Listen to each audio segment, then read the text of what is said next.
Uyi ko'rinishi bo'linganmi, bo'linmaganmi? Opa, siz istasangiz olasiz. Siz shaxsiy qabuldasiz. Keraksiz odam deyman-da. Sizni uydan haydab chiqardi o'g'lingiz. Men ko'chada yuribman sarson. Va ota-onam kasal.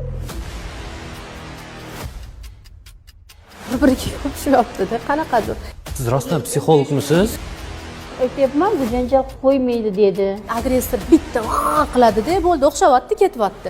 Bor yo'g'ida 30 ming dollar haqida gap ketyapti deydi, to'g'rimi? Agar mabodo o'zim ulushimni olaman dedi. Bu yerda muammo u 6 sotiqli uyda emas, o'sha 80 sotiq deb gapni boshladingiz.